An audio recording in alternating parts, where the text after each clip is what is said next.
Anong ginagawa mo rito? Bakit nakikialam ka ng mga gamit ko? Ate, ano po yung manika na yun? Bakit may pangalan yun ni Papa? Mangkukulam ka po ba? Na oras na mapasdan na kita, ay magiging masaya na kami ng tatay mo. Nakakaawa ka naman, Belinda. Wala bang kayang mahalin ka? Kaya kailangan mo pang gumamit ng gayuma para magkagusto sa'yo si Papa? Sa bagay, sa ugali mo na yan, kahit sino ay kamumuhian ka. Walang hiya ang bata ka. Masyadong matabi ang dila mo. Humanda ka sa akin dahil papatayin kita. Magandang araw po sa inyong lahat. Ang kwentong inyong mapapakinggan ay tungkol sa batang si Crispin. Magmula nang mamatay ang kanyang ina, ay napansin niya ang pagiging malapit ng kanyang ama sa kasambahay nilang si Belinda. Nang matuklasan niya ang sikreto ni Belinda, ay nalaman niya na nais siya nitong patayin. Magagawa bang makaligtas ni Crispin sa mangkukulam na aswang na si Belinda? At ano ang magagawang tulong ng isang matandang lalaki na nakatira sa gubat sa problema ni Crispin?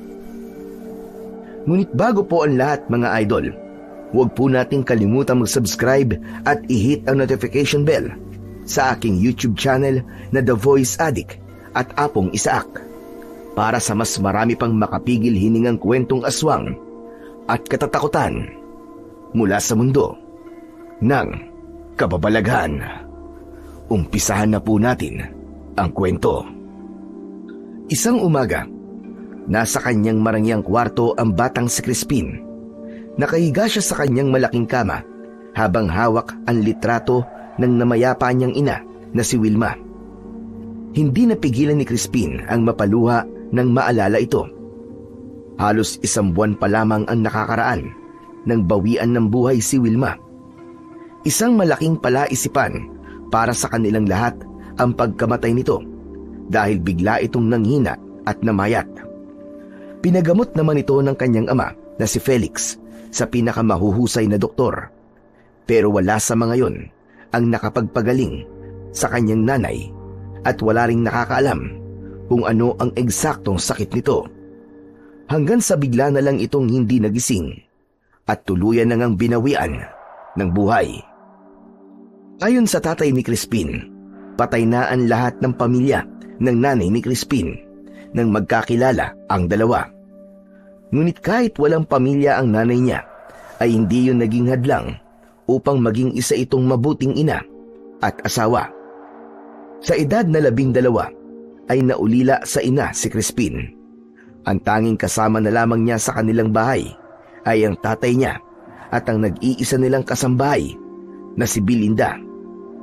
Napapitlag si Crispin sa biglang pagbukas ng pinto ng kanyang kwarto. Mabilis niyang pinunasan ang luha niya gamit ang kumot at tumingin sa pinto. Pumasok si Belinda. Matangkad itong babae at palaging seryoso ang muka. Madalas ay itim ang kulay ng damit nito, gaya ng umagang yon. Ate Belinda, bakit po basta na lang po kayong pumapasok sa kwarto ko? Dapat po'y kumakatok po muna kayo. Bakit, Crispin? May itinatago ka ba rito? Isa pa, kanina ka pa hinihintay ng papa mo sa pagkainan. Oras na para mag-almusal. Pakisabi na lang po kay Papa, hindi po ako kakain. Hindi pa po ako nagugutom eh. Huwag ka nang tumanggi sa grasya. Malas yan. Tumayo ka na at bumaba ka na. Lumabas na si Belinda ng kwarto ni Crispin. Sanay na siya sa ganung ugali ng kanilang kasambahay. Masungit ito at tila palaging galit sa mundo. Masipag naman ito, pero kahit matagal na itong naninilbihan sa kanila, ay hindi naging malapit dito ang bata. Kahit walang ganang kumain, ay napilitang bumangon si Crispin. Bumaba siya sa komedor at doon ay naabutan niya ang tatay niya na nakaupo sa kabisera, habang si Belinda naman ay nasa kaliwa nito. Crispin anak, ang sabi sa akin ni Belinda, ayaw mo raw kumain Alam kong masakit pa rin sa'yo ang pagkawala ng mama mo. Pero hindi mo pwedeng pabayaan ang sarili mo, anak. Hindi pinansin ni Crispin ang sinabing yun ni Felix na kanyang ama dahil mas nakatuon ang pansin niya sa kinauupuan ni Belinda. Papa, bakit dyan po nakaupo si Ate Belinda? Naisip ko kasi na tutal tatlo na lamang tayo rito, ay isabay na natin sa pagkain si Belinda. Kaya masanay ka nang palagi natin siyang kasamang kumain. Pero, kay Mama pong upuan yan eh. May iba naman pong upuan eh. Doon na lang po siya. Crispin. Ayos lang, Sir Felix. Lilipat na lang ako. Tumayo si Belinda. Inilipat nito ang pinggan, baso at kubyertos sa tapat ng isang upuan at doon ito naupo. Nang umupo na si Crispin sa upuang nasa kanan ni Felix, ay nahuli niya ang masamang tingin ni Belinda sa kanya. Hindi na lang niya ito pinansin dahil sanay na siya sa ganong tingin ng kasambahay, ngunit wala naman talaga yung ibig sabihin. Sinulyapan ni Crispin ang bakanting upuan kung saan nakaupo noon ang kanyang ina. Muling nilukob ng kalungkutan ang kanyang puso nang mapagtanto niyang hindi na niya kailanman makakasalong kumain ang kanyang ina. Matapos ang almusal, habang naguhugas ng pinagkainan si Belinda, ay pinuntahan si Crispin ni Felix sa kanyang kwarto para pagsabihan. Crispin, anak, hindi maganda ang inasal mo kanina. Hindi mo dapat pinalipat ng upuan kanina si Belinda. Kawalan yun ng galang. Hindi po ba? Kawalan din po ng respeto kay Mama? Na doon po siya umupo sa upuan ni Mama? Alam po niya yun, pero doon pa rin po siya umupo. Ako nagsabing doon siya maupo. Nagulat si Crispin sa sinabing yun ng kanyang ama. Anak, kailangan na nating tanggapin na wala na talaga ang mama mo. Kailangan ay alisin na natin ang mga bagay na nakasanayan natin nung buhay pa siya. Tayo lang ang mahihirapan at masasaktan kung pipilitin natin gawin ang mga bagay na ginagawa natin nung kasama pa natin siya. Kaya simula ngayon, anak, huwag ka nang magugulat sa maraming pagbabagong mangyayari dito sa ating bahay. Ayoko pong kalimutan si Mama. Hindi ko po siya kalilimutan. Mahal na mahal ko po siya.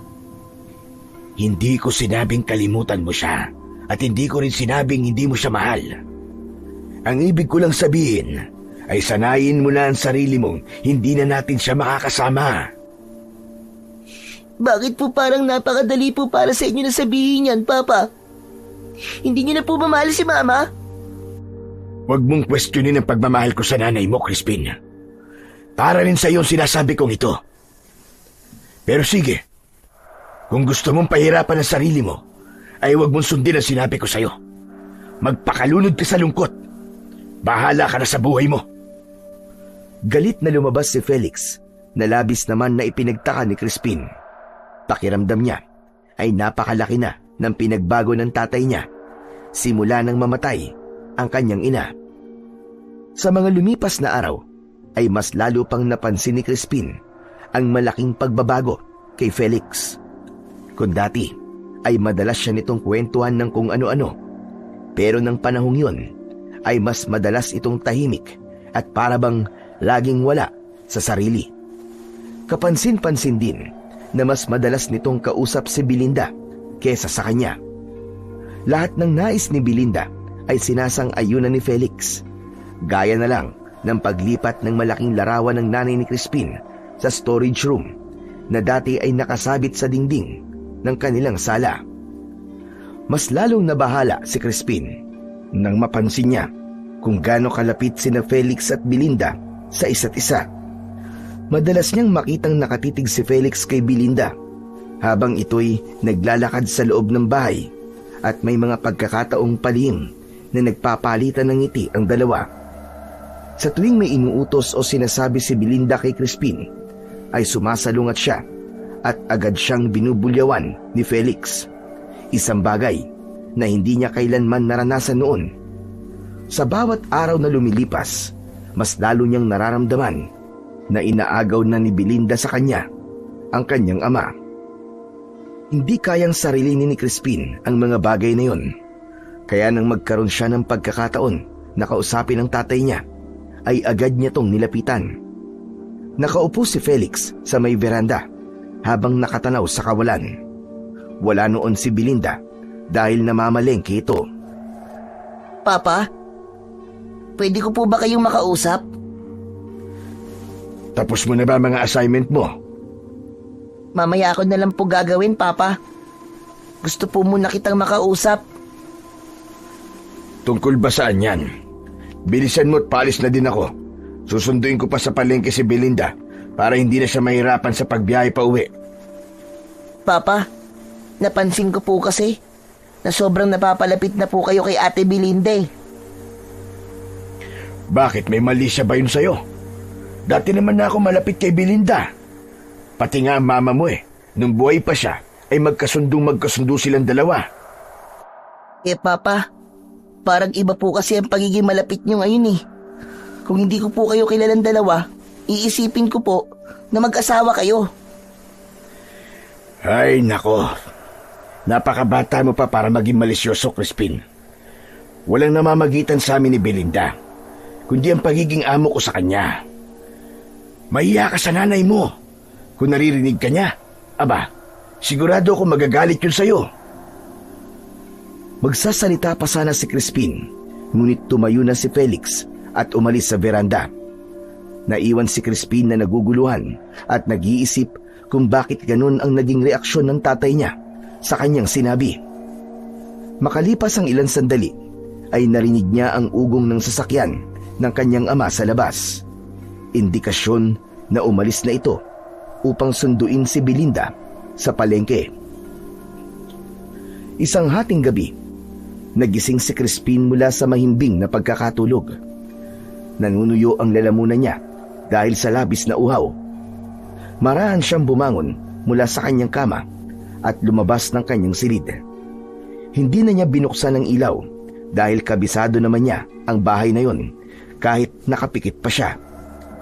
Pagdating sa kusina, ay agad na uminom ng malamig na tubig si Crispin. Matapos uminom, ay napatingin siya sa dulo ng pasilyo kung saan naroon ang silid ni Belinda. Doon niya narinig ang mahina at garalgal na bulong na parang may nagdarasal, pero hindi niya maintindihan ang wikang ginagamit. Gising pa pala si Ate Belinda ng ganitong oras? May kung anong kaba ang gumapang sa dibdib ni Crispin. Maingat siyang lumapit sa pinto ng kwarto ni Belinda. Dahan-dahan siyang sumilip sa nakaawang na pinto. Napasinghap siya sa kanyang nakita. Nakaluhod si Belinda sa gitna ng bilog na guwit sa sahig na gawa sa pulang likido na parang dugo. Sa harapan nito ay may isang itim na tandang na tila wala ng buhay. Napapalibutan ito ng mga itim na kandila habang nakataas ang dalawa nitong kamay. Nanlilisik ang mga mata ni Belinda habang binibigkas ang kakaibang panalangin. Tenebre, odime, duxangunem, ad noctem, Carmen pueri, axipe, spiritus antique, surgite, oculus claudite, corda franquite, per noctem, per montem, potestas me asit. Biglang tumigil si Belinda sa pagsasalita. Dahan-dahan itong iniangat ang ulo at nanlilisik ang mga matang tumingin ito kay Crispin. Sandaling nagtagpo ang kanilang mga mata. Isang malamig na kilabot ang gumapang sa batok ni Crispin. Sa gulat at takot ay napaatras siya at halos madapa sa pagmamadaling tumakbo pabalik sa kanyang kwarto. Nanginginig ang kanyang mga kamay nang isarado niya ang pinto. Humiga siya sa kama at nagkulong sa kumot habang nagtataka kung ano ang ginagawa ng kanilang kasambahay. Kinabukasan ng umaga, sa almusal, ay tahimik si Crispin. Halos hindi niya matignan ng diretso si Belinda dahil hindi maalis sa isip niya ang nakita niyang ginagawa nito nung hating gabi. Matapos ang almusal, ay nagpaalam si Felix sa kanila para pumasok sa trabaho. Walang pasok nun sa eskwelahan si Crispin, kaya buong araw na sila lang ni Belinda ang nasa bahay. Simula nang makita niya ang kakaiba nitong ginagawa, ay nagkaroon na siya ng takot sa kanilang kasambahay. Matapos makaalis ni Felix, ay nagdesisyon si Crispin na magtungo na lamang sa kanyang kwarto sa pangalawang palapag. Ngunit nang paakyat na siya sa hagdan, ay bigla siyang tinawag ni Belinda. Huminto siya at nilingon ito. Bakit po, Ate Belinda? Hindi ba? Ikaw ang nagsabi sa akin na dapat kapag pumapasok sa kwarto ng ibang tao, ay kumakatok muna. Ano yung ginawa mo kagabi? Sumilip ka sa kwarto ko nang hindi ka kumakatok. Napalunok si Crispin. Natakot siya sa paraan ng tingin ni Belinda sa kanya. Hindi diretsong nakatutok ang mata nito, ngunit ramdam niya ang galit nito. Yun po ba? Sorry po ate. Hayaan niyo po. Hindi ko na po uulitin yun. Hindi na talaga dapat. At yung nakita mo sa kwarto ko, ayokong makakarating yon sa tatay mo. Pero, bakit po ate? Ano ba kasing ginagawa niyo? Bakit nagdadasal ka sa ibang wika? Tapos, may mga kandilang itim ka pa. Mangkukulam ka ba ate? Matipid nang ngumiti si Belinda. Hindi na ito sumagot at tumalikod na ito. Naglakad ito patungo sa kusina, habang si Crispin naman ay naiwanang nagtataka at naguguluhan. Nang makapasok si Crispin sa kanyang kwarto, ay inusig siya ng kanyang kuryosidad. Nais niyang malaman kung sino o ano ba talaga ang kanilang kasambahay. Siguro, kailangan ko makapasok sa kwarto ni Ate Belinda. Malakas ang kutob ko na meron siyang tinatago doon. Sumilip si Crispin sa bintana.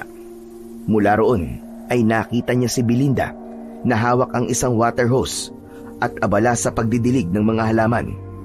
Alam niya na sa dami ng halaman at puno sa paligid ng bahay ay matatagalan ito bago matapos. Kaya naman, sinamantala niya ang pagkakataon na yon. Nagmamadaling nagtungo si Crispin sa kwarto ni Belinda. Sumalubong sa kanya ang malansang amoy na hinaluan ng amoy na parang kakapatay lang na kandila. Pumasok pa rin siya kahit may takot siyang nararamdaman. Agad niyang sinimulan ang pagtingin sa mga gamit ni Belinda. Una niyang tinignan ang cabinet. Puro mga damit ang nakita niya roon. Isinunod niya ang drawer, ngunit wala siyang nakitang kakaiba.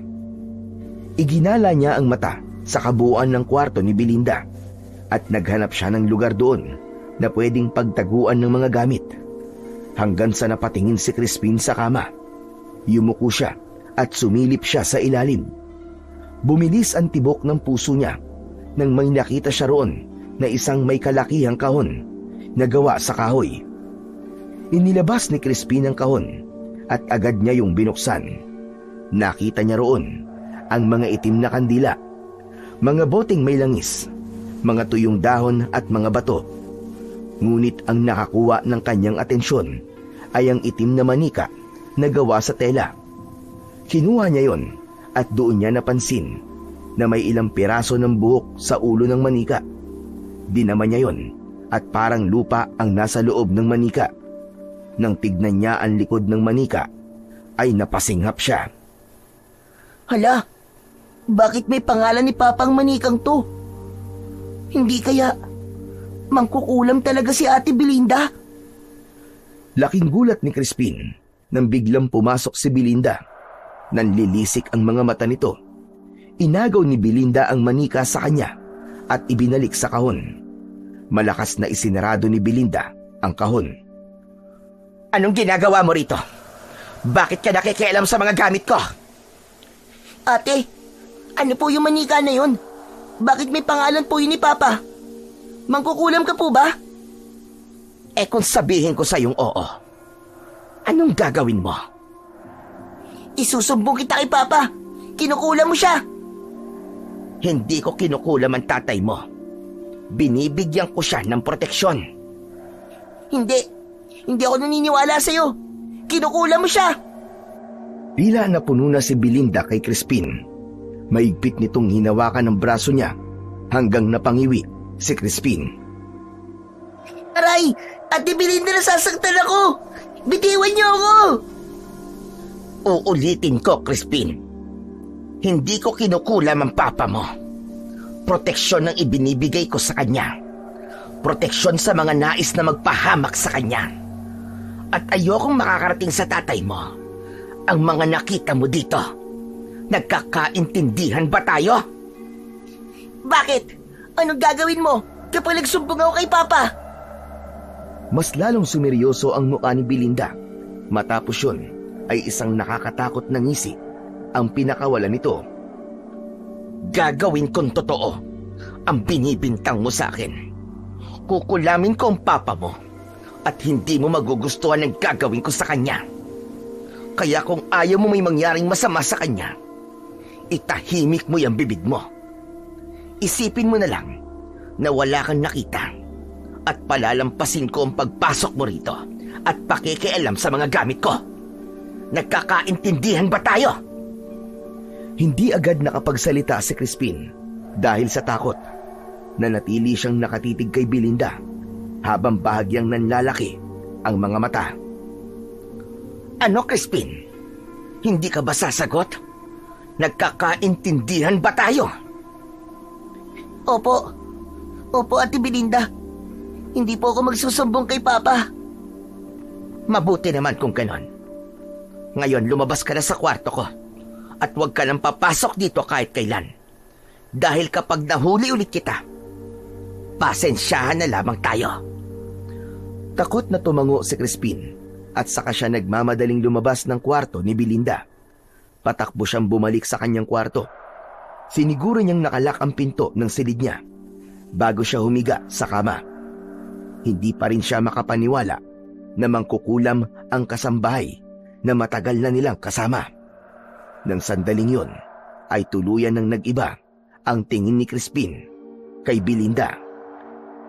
Pagsapit ng 7:00 ng gabi ay dumating na si Felix. Nang sandaling yun ay tapos nang maghanda ng hapunan si Belinda. Nagpalit lang ng damit si Felix at nagtungo na silang tatlo sa hapagkainan para kumain. Halos hindi magalaw ni Crispin ang pagkain sa kanyang plato.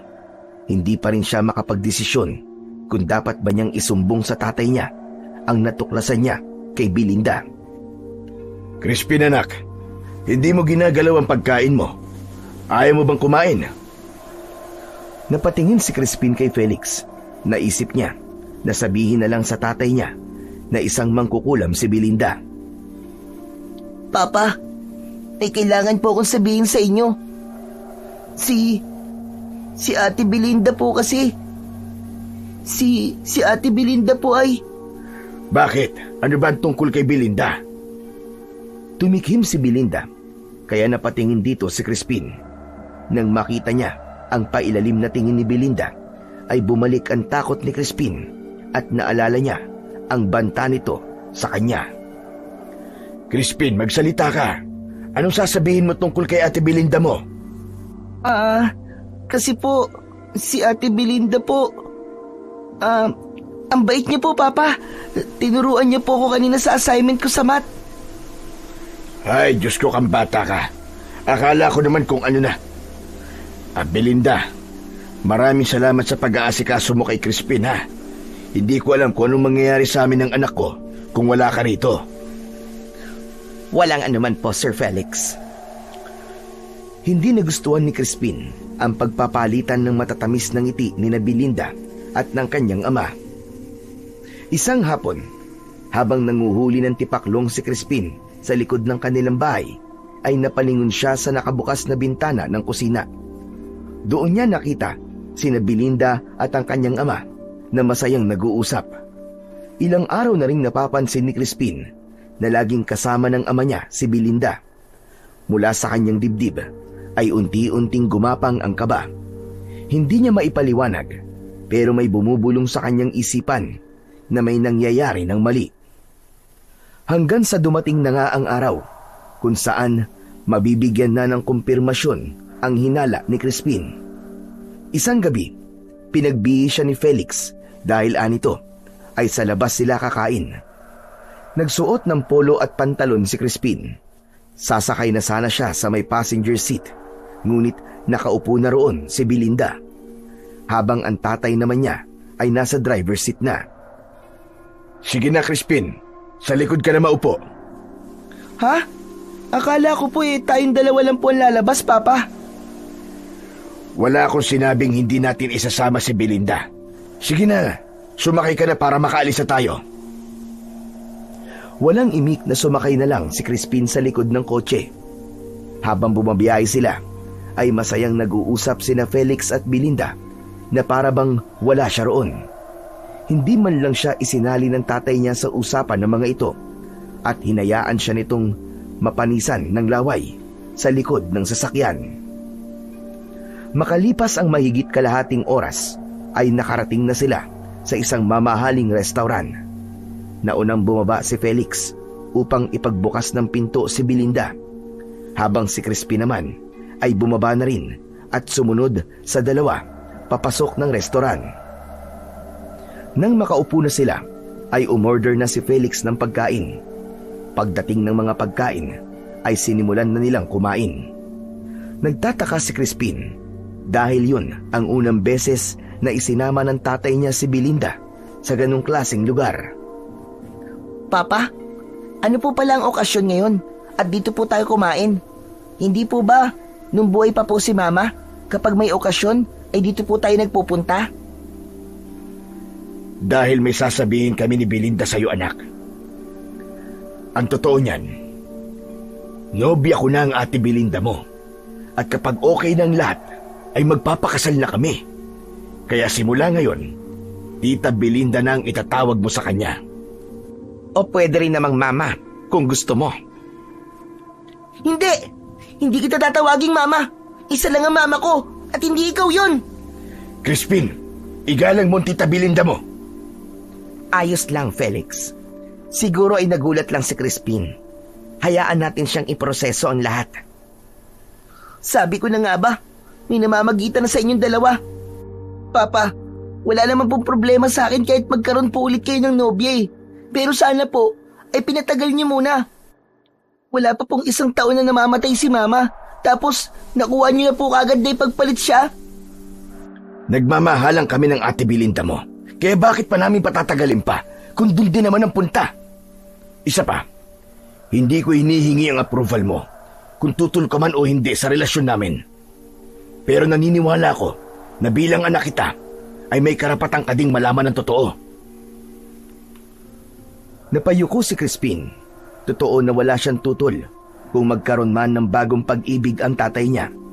Ngunit pakiramdam niya ay hindi nirespeto ng tatay niya ang alaala ng kanyang ina dahil halos 2 buwan pa lamang ang nakakaraan simula nang mawala ito, ngunit pinalitan na kagad ito ng tatay niya. Simula noon ay mas marami pa ang naging pagbabago sa bahay ni na Crispin. Sa kwarto na ni Felix natutulog si Belinda.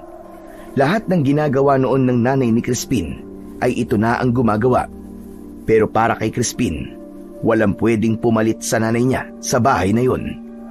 Dumating na rin sa punto na mas nais na niyang nasa eskwelahan na lamang siya kaysa sa bahay. Kapag kasi nasa bahay siya, pakiramdam niya ay wala siyang kasama.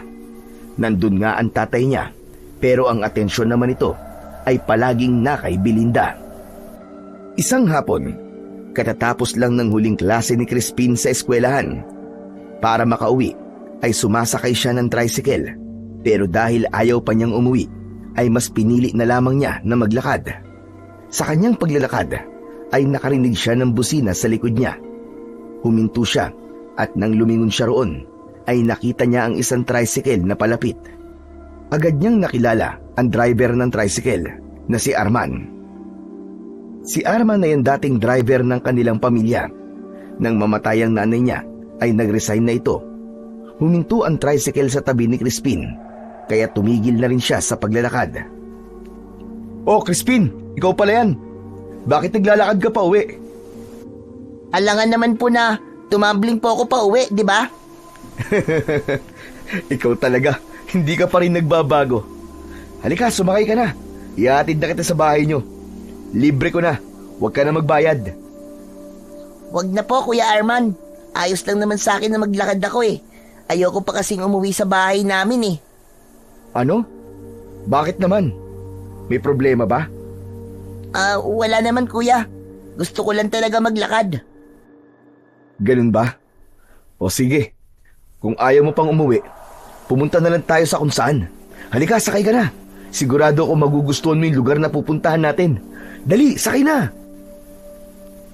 Sa una ay nagkaroon ng alinlangan si Crispin. Hindi sa wala siyang tiwala kay Arman.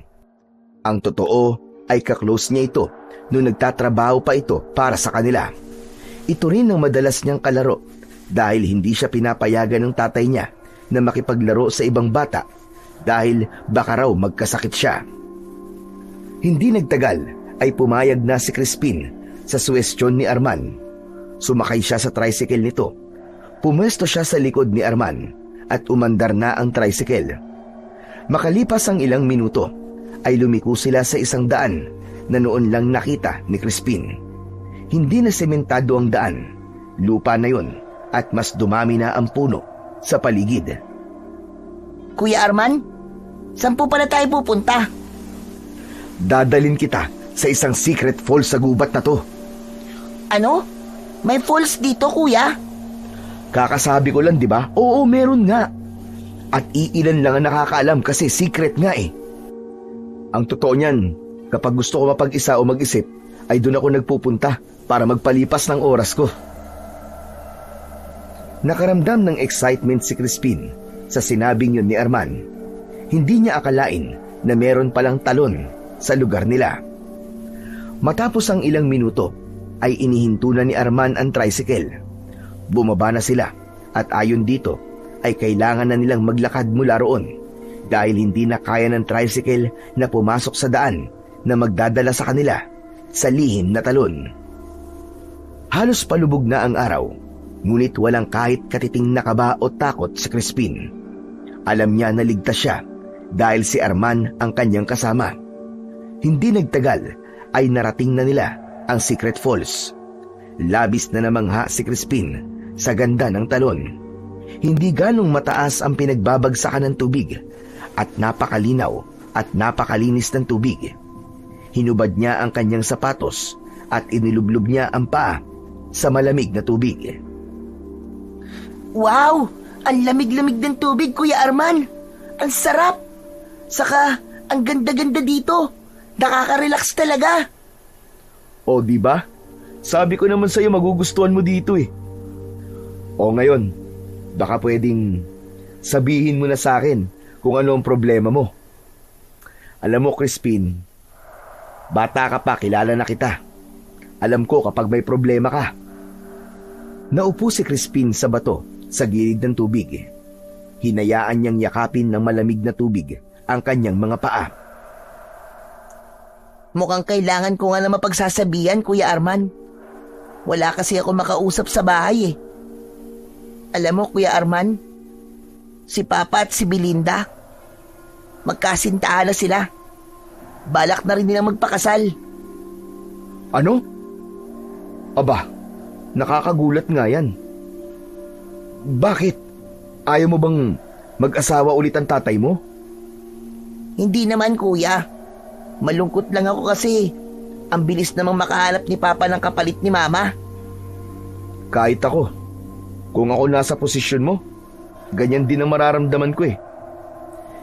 Pero Crispin, isipin mo na lang na baka yun ang paraan ni Sir Felix para makatakas sa lungkot. Saka, parang ayoko rin po kasi kay Ate Belinda eh.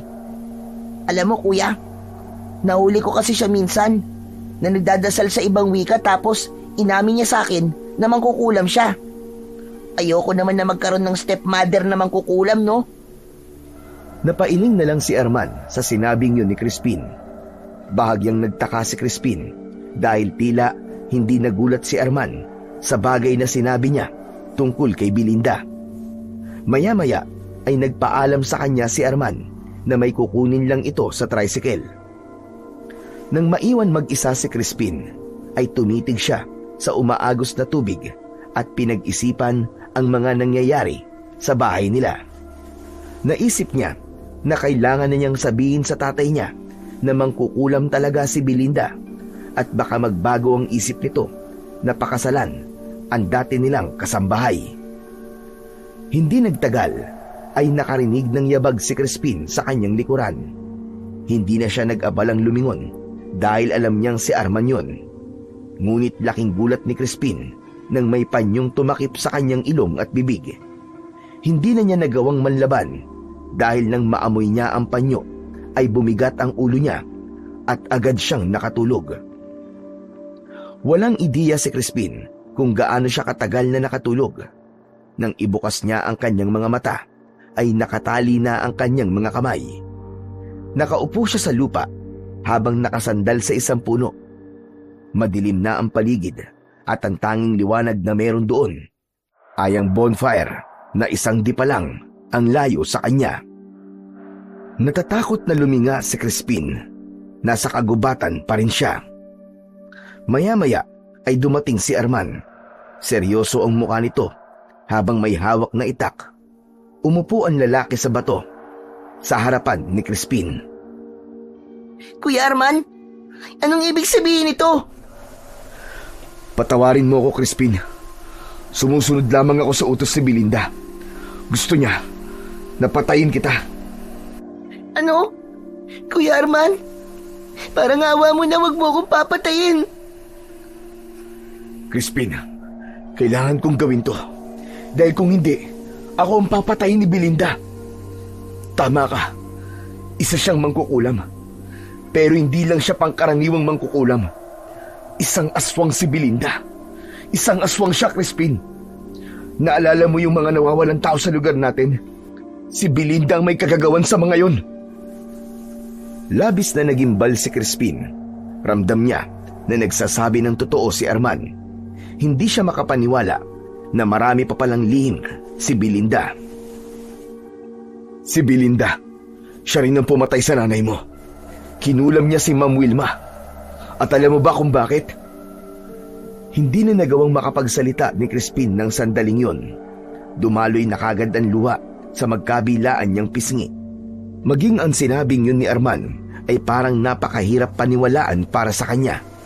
Saksi siya sa magandang relasyon ng kanyang ina at ni Belinda.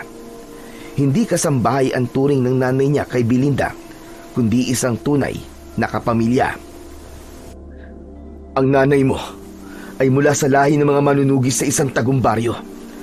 Pumapatay sila ng mga aswang na nanggugulo sa mga tao. At isa ang angkan ni Belinda sa mga pinatay ng nanay mo at ng pamilya nila. Pumasok si Belinda bilang kasambay sa inyo para magiganti. Inumpisahan niya yon sa pagpatay sa nanay mo.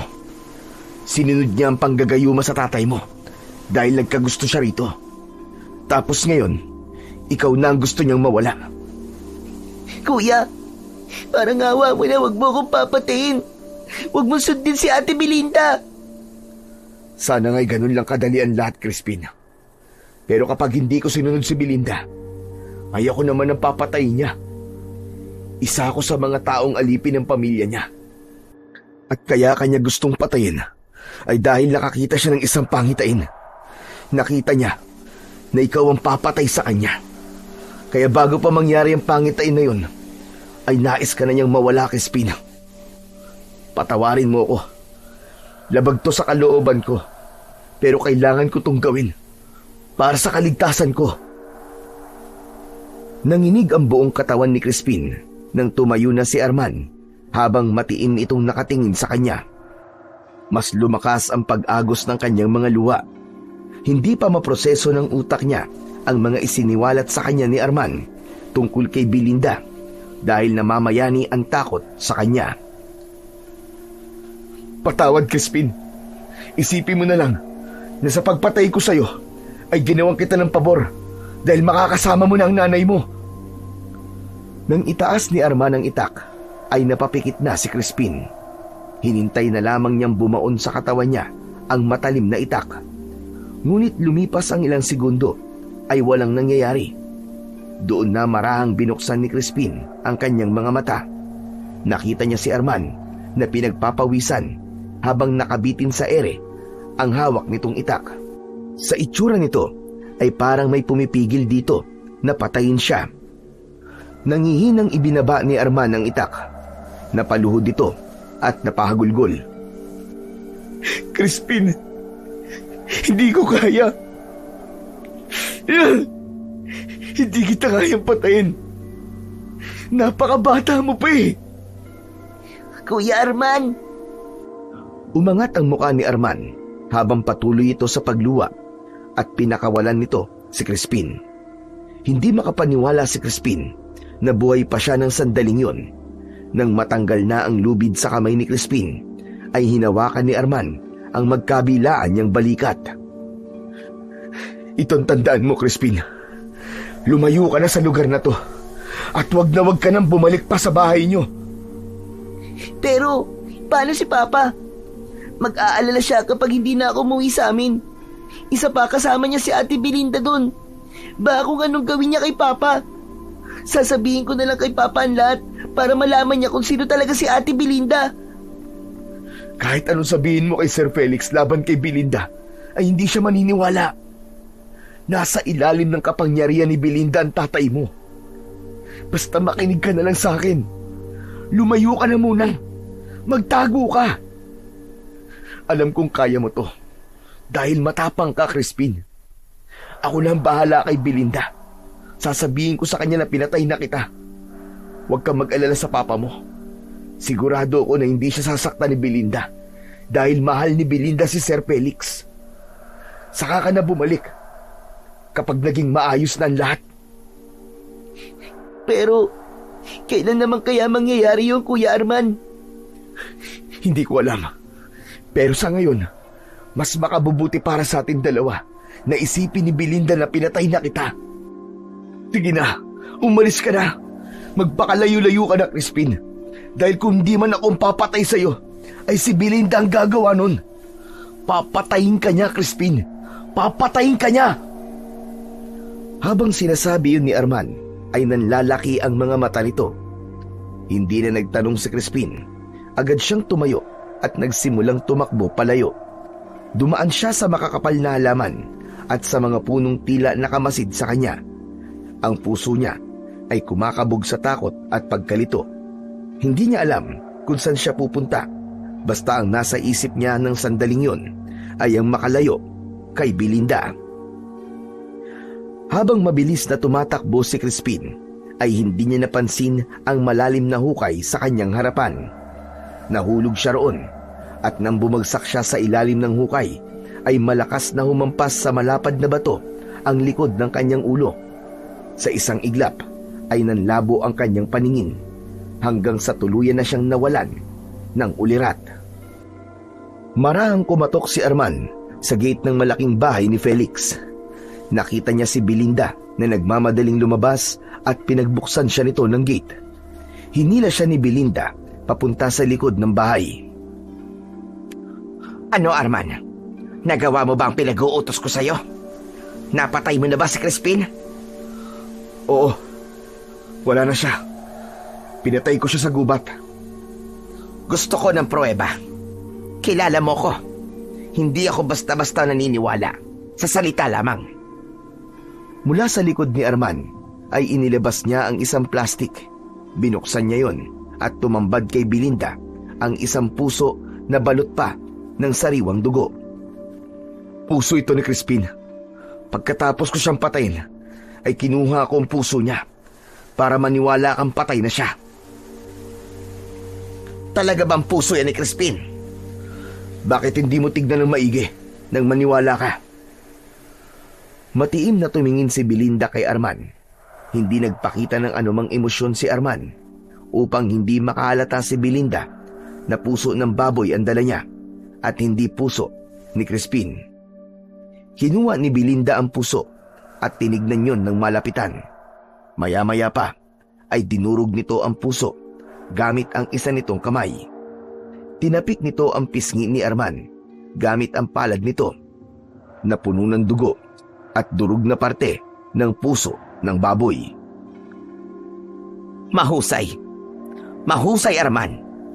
Salamat naman at hindi mo ako biniko. Dahil alam mo naman ang mangyayari sa'yo kapag hindi mo ako sinunod, hindi ba? Papatayin kita. Pero salamat dahil tapos na ang problema ko kay Crispin. Patay na ang batang nakita ko sa aking pangitain na siyang papatay sa akin. Ngayon, sige na. Makakaalis ka na at huwag ka na muna magpapakita sa akin. Sa ngayon, ay hindi pa kita kailangan. Bahagyang yumuko si Arman bilang paggalang kay Belinda. Matapos yun, ay nagmamadali na siyang umalis. Nang makalayo na siya sa bahay na yon, ay huminto siya sandali. Abot langit ang pasasalamat niya sa Diyos dahil naniwala si Belinda na puso nga ni Crispin ang dinala niya rito. Ngunit hindi alam ni Arman kung hanggang kailan hindi malalaman ni Belinda na buhay pa nga ang bata. Kaya habang may panahon pa, ay nagdesisyon siyang magtago at lumayo kay Belinda para hindi siya nito masaktan. Mabigat ang ulo at masakit ang buong katawan ni Crispin nang bumalik ang kanyang malay. Sa paggala ng paningin niya, ay nalaman niyang nakahiga siya sa isang papag. Nasa loob siya ng isang kubo at bahagya siyang nasilaw sa liwanag ng paligid. Sinubukan niyang tumayo pero hindi niya nagawa dahil ang bawat galaw niya ay may nararamdaman siyang pananakit sa iba't ibang parte ng kanyang katawan. Ang huli niyang naaalala ay mabilis siyang tumatakbo sa gubat at pagkatapos ay nahulog siya sa isang hukay. Nasaan ako? Tao po! May tao ba dyan? Isang matandang lalaki ang pumasok sa kubo. Payat ang pangangatawan nito at meron itong buhok na puro puti na. May hawak na sandok ang matanda. Lumapit ito kay Crispin at idinampi nito ang kamay sa noo niya. Mabuti naman. Bumaba ng lagnat mo. Kumusta na ang pakiramdam mo, bata? May masakit ba sa'yo? Masakit po ang ulo ko. Pati po ang buong katawan ko masakit din. Teka po, sino po ba kayo? Saka nasan po ba ako? Ako si Noel. Nandito ka sa kubo ko sa gitna ng gubat. Nahulog ka kasi sa bitag ko para sa mga baboy na mo. Akala ko'y nakahuli na ako. Pero pagtingin ko sa hukay, ay bata pala. Ano ba kasing ginagawa mo sa gubat? May mga kasama ka ba? Pwede kitang tulungan na makauwi sa inyo. Hindi nakasagot si Crispin nang maalala niya na hindi pa siya maaaring bumalik sa bahay nila dahil naroroon pa rin si Belinda. Isa pa, sigurado siya na sa sandaling yun ay nasabi na ni Arman kay Belinda na patay na siya. O sige, kung ayaw mo sagutin ang tanong ko ay ayos lang. Nagluluto ko ng lugaw. Mabutit nagising ka na. Maghahain lang ako para makakain na tayo. Muling lumabas si Lolo Noel ng kubo. Napatitig sa kawalan si Crispin. Hanggang sa sandaling yun ay parang panaginip pa rin ang lahat sa kanya. Wala pa rin siyang maisip na paraan kung paano siya makakabalik sa bahay nila upang makasamang muli ang kanyang ama. Sa sahig na kawayan, naghain si Lolo Noel. Walang lamesa at mga upuan doon. Ganun pa man, hindi nagpakita ng kaartehan si Crispin. Kinain niya ang lugaw na ibinigay sa kanya ng matanda dahil sa matindi na ang kanyang gutom. Sandali lang. Ano nga pala ang pangalan mo, iho? Crispin po. Kapatid mo ba si Basilio? Po? Sino pong Basilio? Ah, wala. Nagbibiro lamang ako. Oo nga pala. Maaari ko na bang malaman kung anong ginagawa mo sa gubat kagabi? Napahinto si Crispin sa pagsubo. Ibinaba niya ang kutsara at diretso siyang tumingin kay Lolo Noel. May gusto po kasi pumatay sa akin. Pero nagbago po ang isip niya, kaya pinatakas na lang po niya ako. Diyos ko, mabaging Panginoon! Totoo ba ang sinasabi mo? Sino namang walang puso ang papatay sa isang batang kagaya mo? Lolo Noel, naniniwala po ba kayo sa aswang at mangkukulam? Sa pagkakataong yun, ay si Lolo Noel ang natahimik. Hindi ito nakapagsalita ng ilang segundo habang matiin na nakatingin kay Crispin. Makalipas ang ilang sandali, ay marahan itong tumango. Naniniwala ako. Kung hindi mo na itatanong, ay dati ako manunugis ng mga aswang. Pumapatay ako ng mga aswang na banta sa buhay ng mga tao sa aming lugar. Pero nung magkaedad na ako, ay huminto na ako. Wala na. Mahina na ang katawan ko at hindi ko na kayang makipaglaban pa. Talaga po? Kung ganun, totoo nga po ang sinasabi sa akin ni Kuya Arman. Totoo po ang mga manunugis. Sandali lang.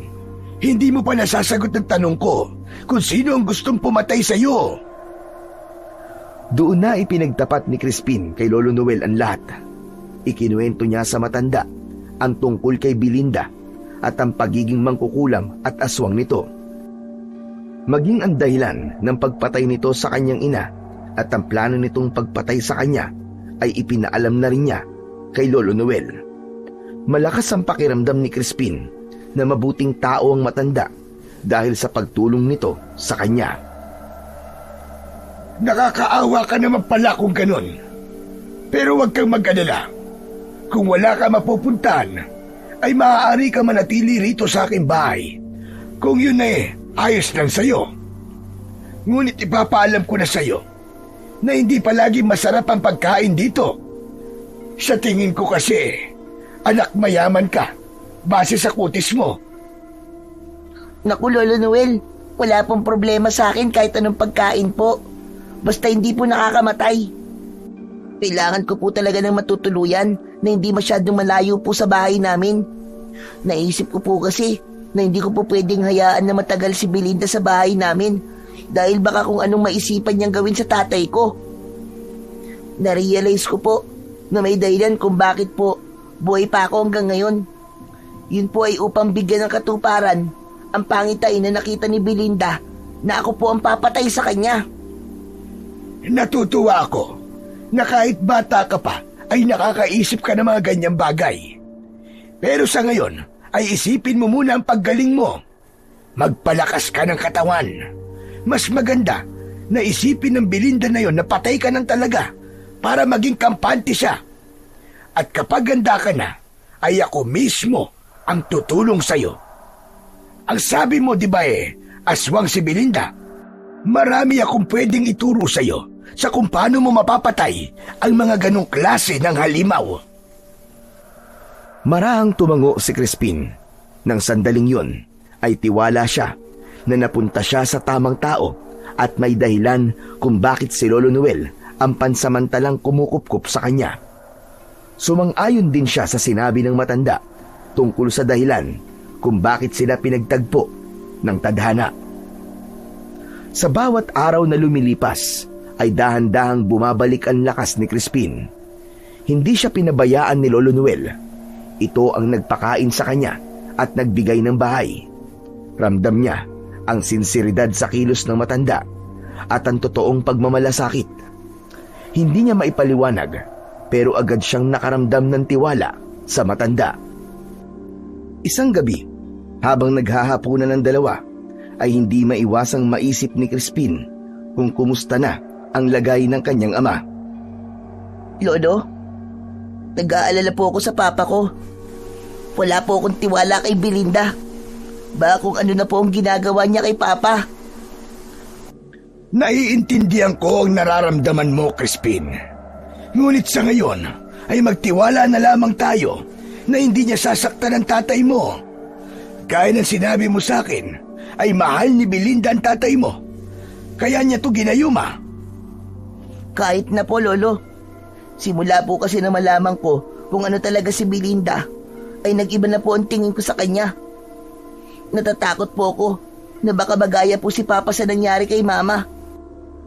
Lolo Noel, Kailan niyo po ba ako tuturuan ng mga kaalaman niyo sa pakikipaglaban sa aswang?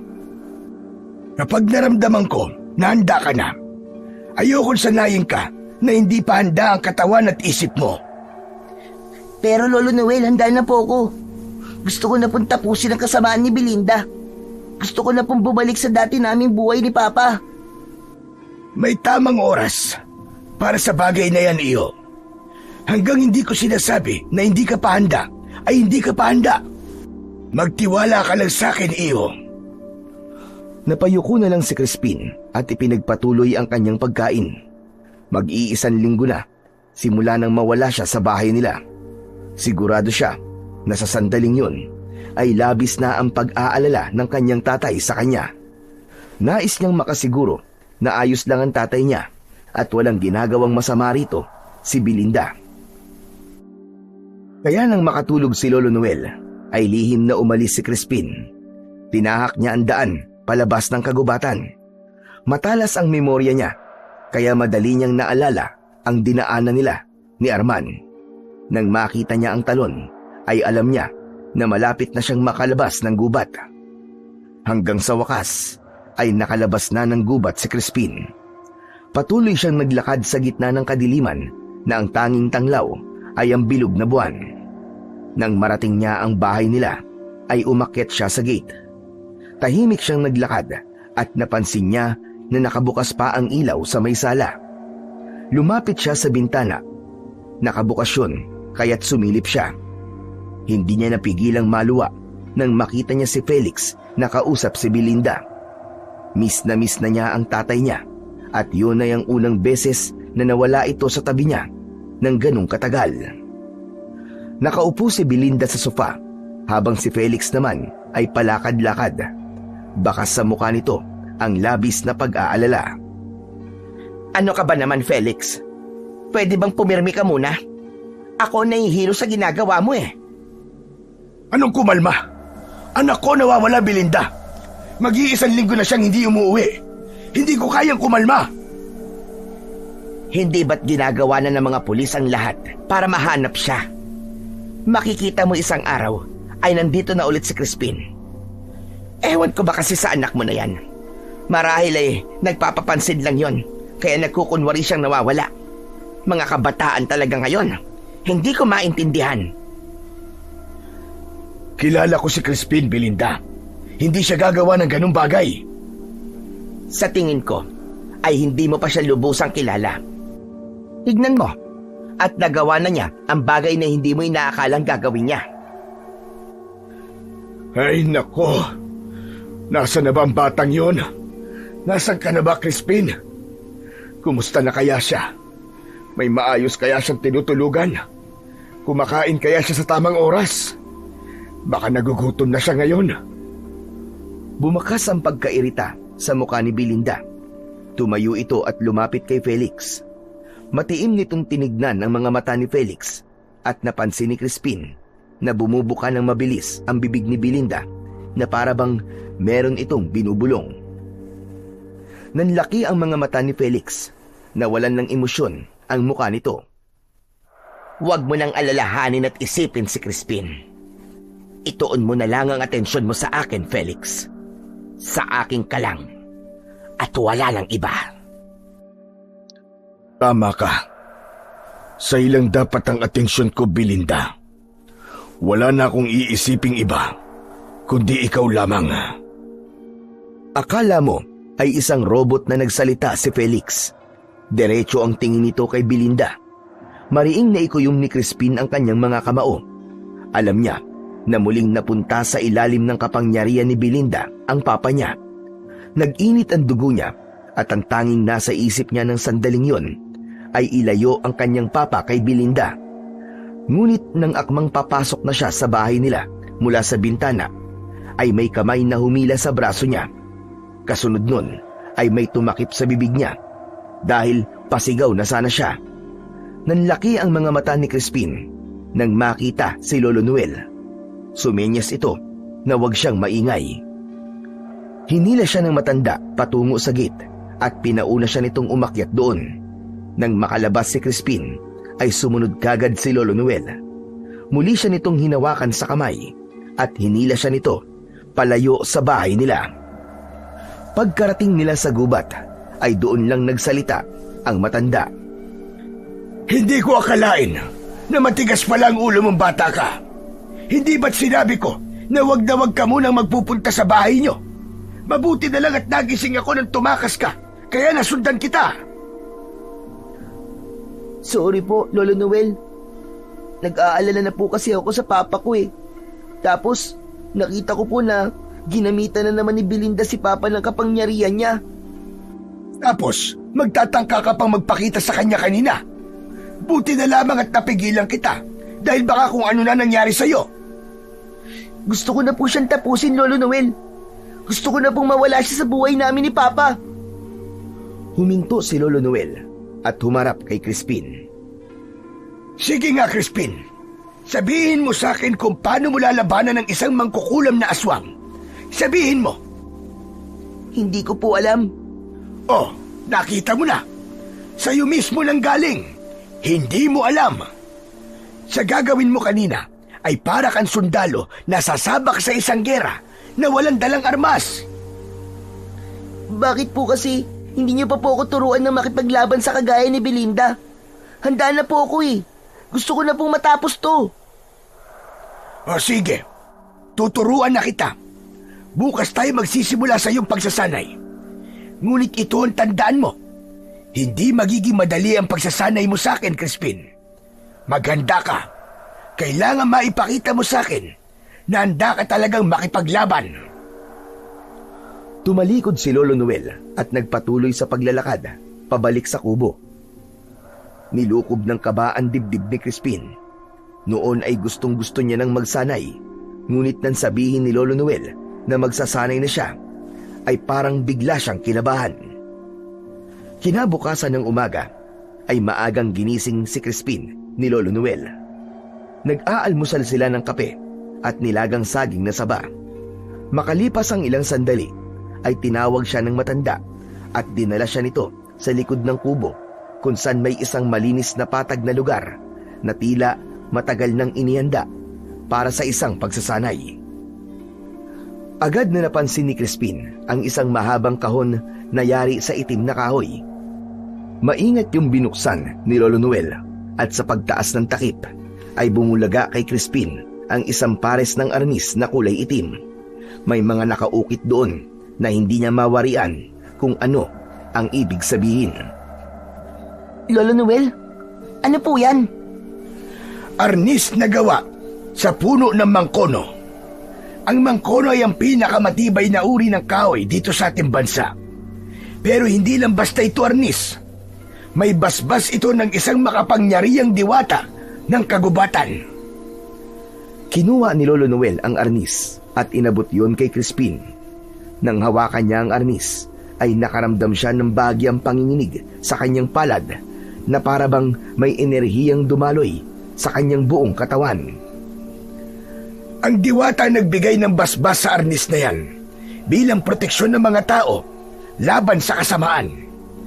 Isa itong sandatang hindi nasisira ng kahit na anong puwersa at lalong hindi yang kayang hawakan ng mga nilalang na nabubuhay sa dilim.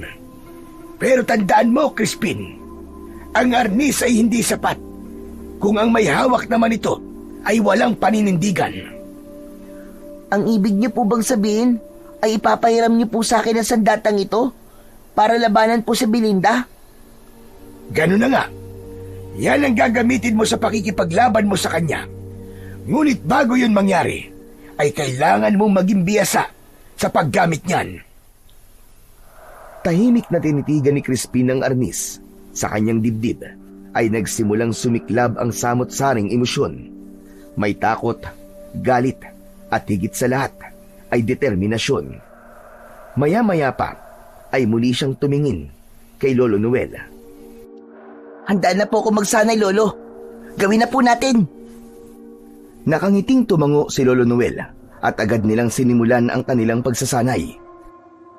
Muling kinuha ni Lolo Noel ang arnis kay Crispin at 2 patpat muna ang ipinagamit nito sa kanya.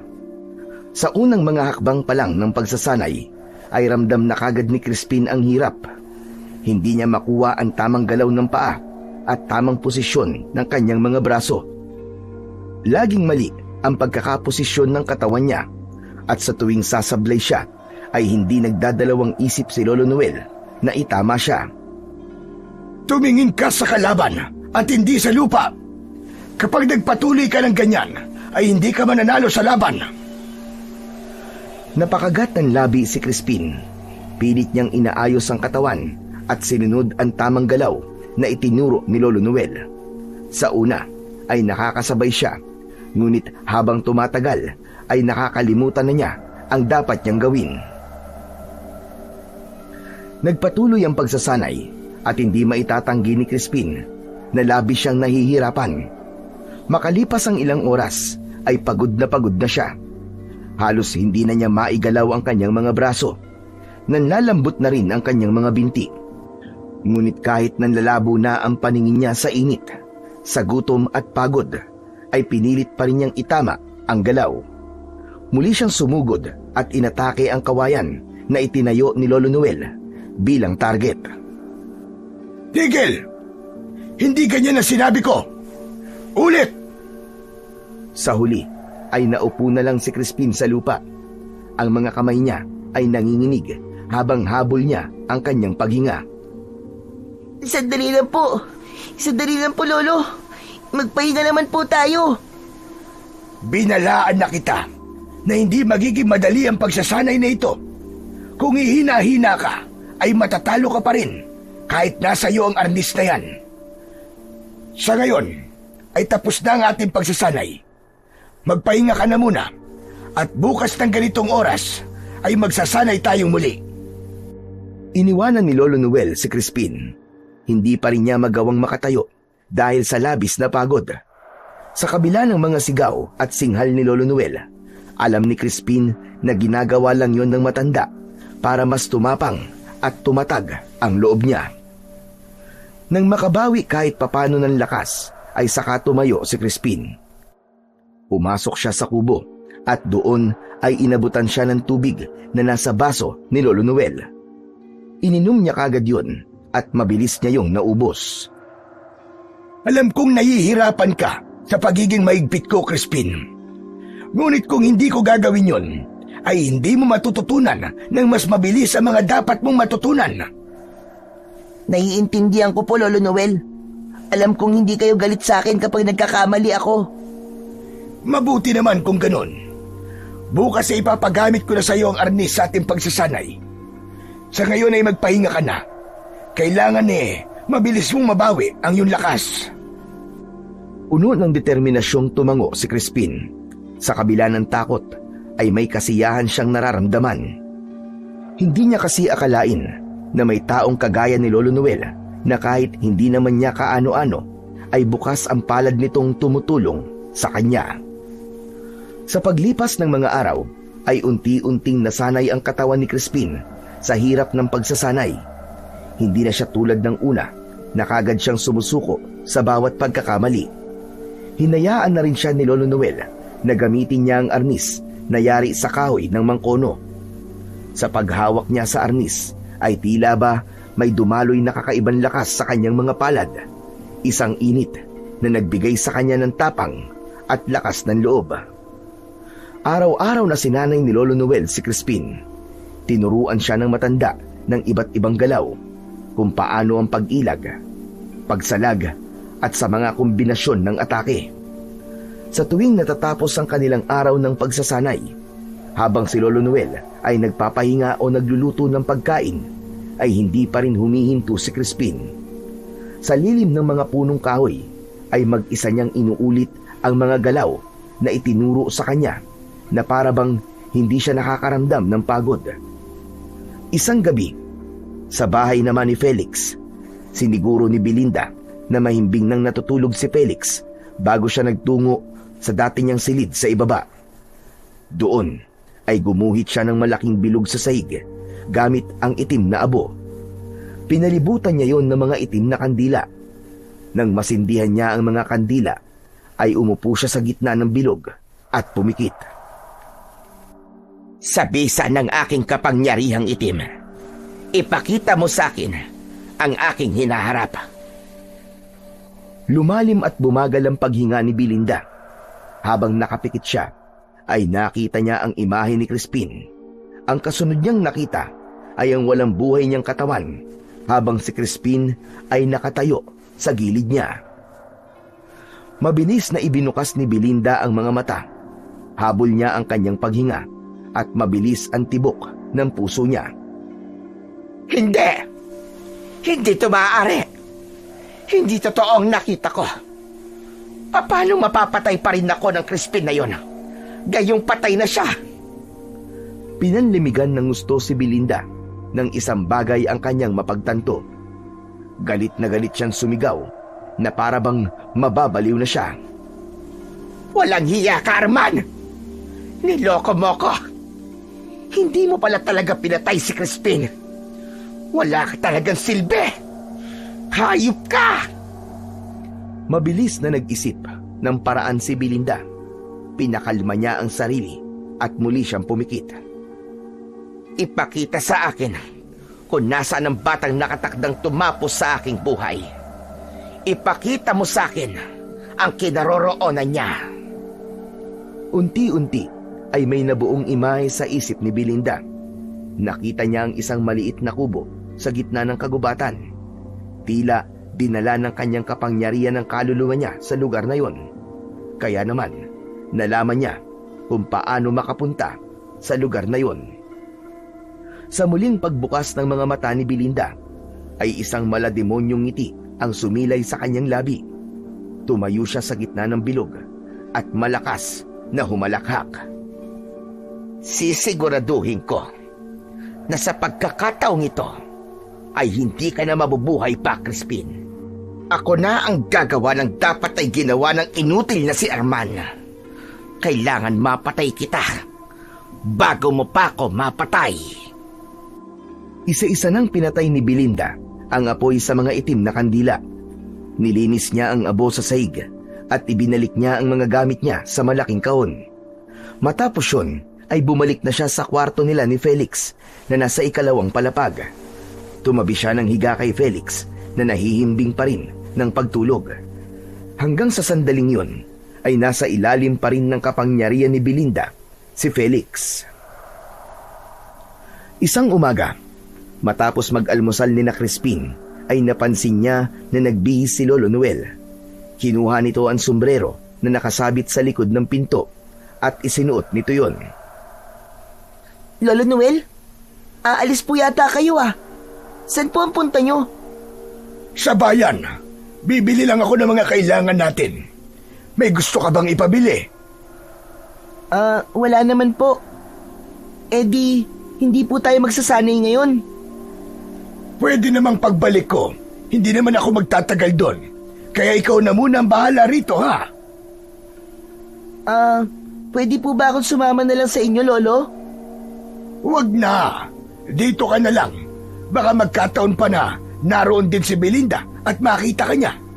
Alam mo naman na hindi ka niya pwedeng malaman na buhay pa. Sa bagay, mapupurnada po ang mga plano natin kapag nalaman niya po na buhay pa ako. Sige po, Lolo. Dito na lang po ako. Mag-iingat po kayo, ah. Ikaw din, mag-iingat ka rin dito. At huwag ka magpapapasok na kahit na sino sa bahay. Mahirap nang magtiwala, lalo na't hindi mo kilala. Si Lolo naman nung nagbibiro na naman. Sino naman po ang pupunta dito sa bahay nyo? Eh sobrang tago po nito. Aba, hindi mo alam.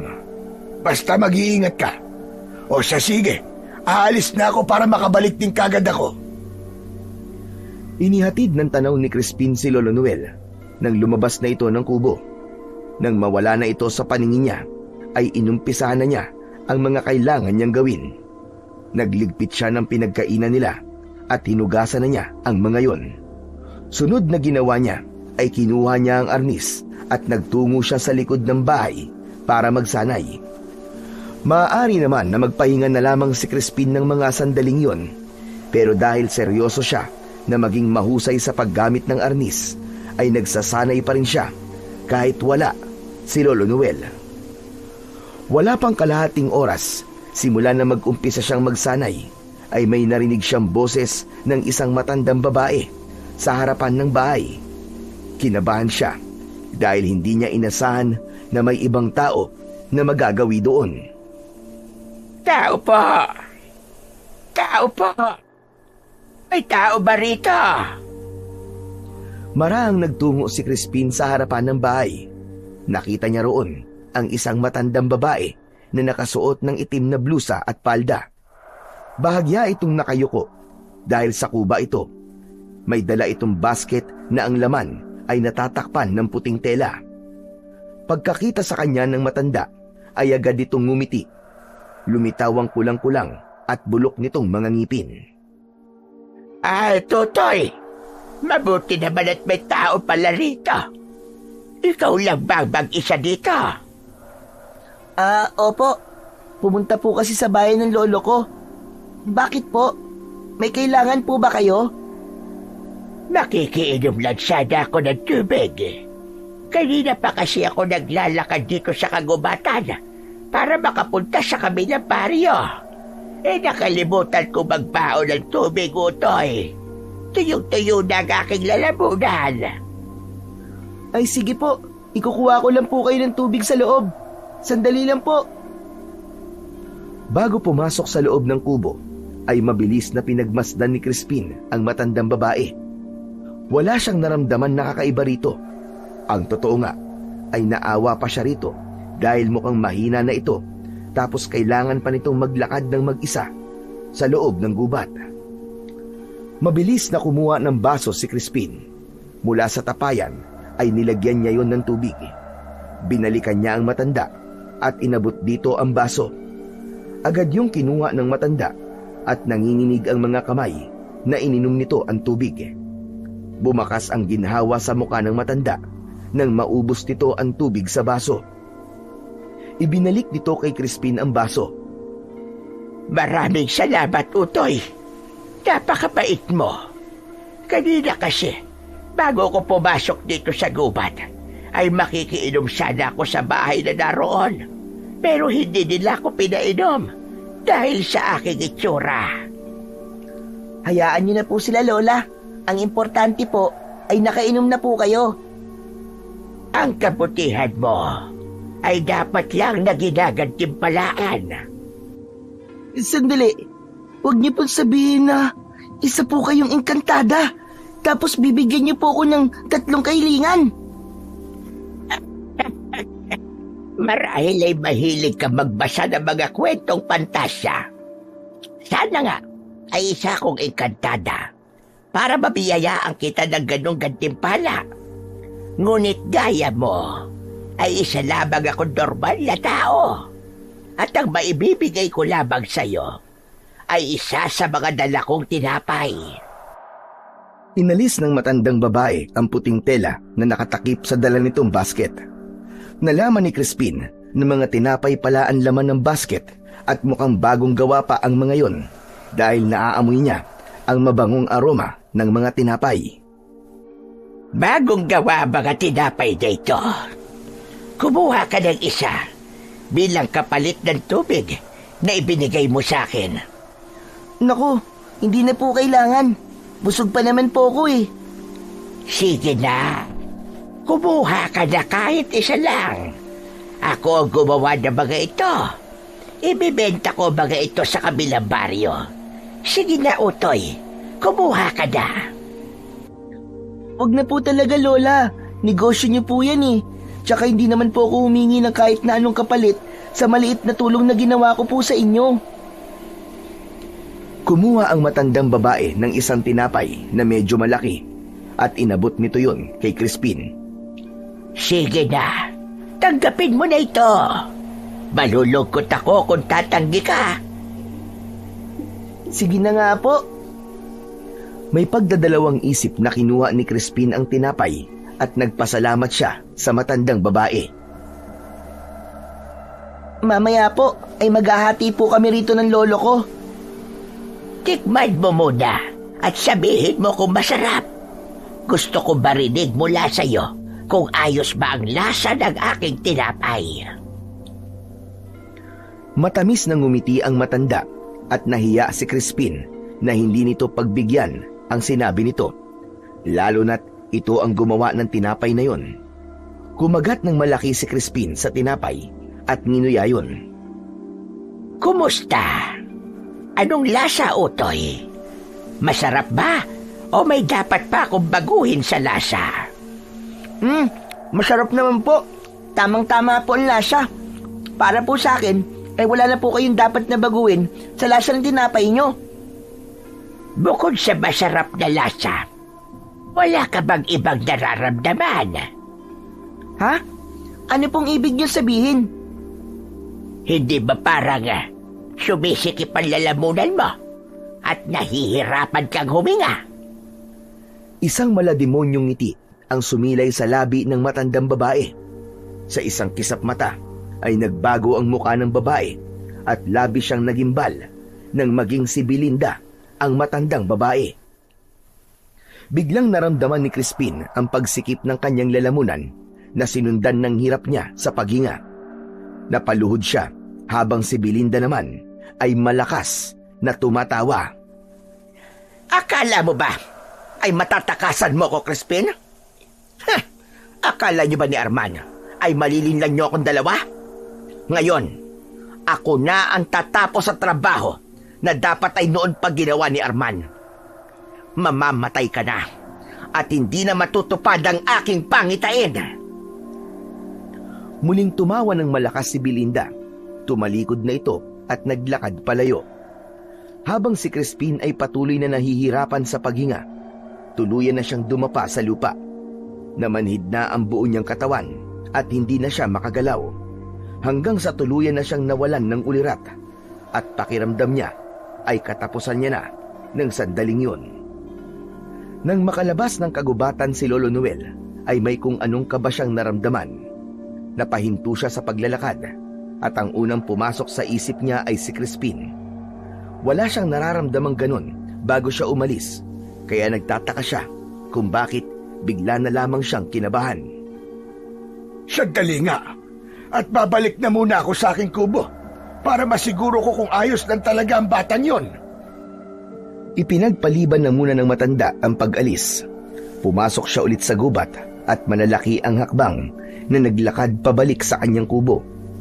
Makalipas ang mahigit kalahating oras ay nakarating na siya sa kubo niya at nagimbal siya nang makita si Crispin na nakadapa sa labas. Nilapitan niya ito at itinihaya. Namumutla ang labi ng bata at parang patay na ito. Tinapik-tapik ni Lolo Noel ang pisngi ni Crispin. Crispin, gumising ka! Diyos ko, Crispin, gumising ka! Pinulsuhan niya si Crispin at kinabahan siya dahil mahina na ang pulso nito. Pinagmasdan niya ang mukha ng bata at napansin niya ang maliit na kulay puti sa gilid ng bibig nito. Kinuha niya ang bagay na yon at napagtanto niya na maliit na piraso yon ng tinapay. Mas lalo siyang nagtaka dahil wala siyang tinapay sa kubo. Ibinuka ni Lolo Noel ang bibig ni Crispin at sa lalamunan nito ay nakita niya ang nakabarang malaking piraso ng tinapay. Itinayo niya si Crispin at malakas niyang hinampas ang likod nito. Itinapat niya ang nakayukom niyang kamay sa ibaba ng gitnang bahagi ng dibdib nito at paulit-ulit niya yung idiniin ng todo. Hindi nagtagal ay isinuka ni Crispin ang nakabarang piraso ng tinapay sa lalamunan nito. Napangiwi si Lolo Noel nang makita nito na may kasamang maliliit na uod ang tinapay. Diyos ko, ikaw na bata ka! Ano ba kasi pinagkakakain mo? Binuhat ni Lolo Noel ang nangihinang si Crispin. Dinala niya ito sa loob ng bahay at inihiga niya ito sa papag. Matapos na maisuka ni Crispin ang malaking piraso ng tinapay, ay naramdaman niya na unti-unti siyang nakahinga ng maayos.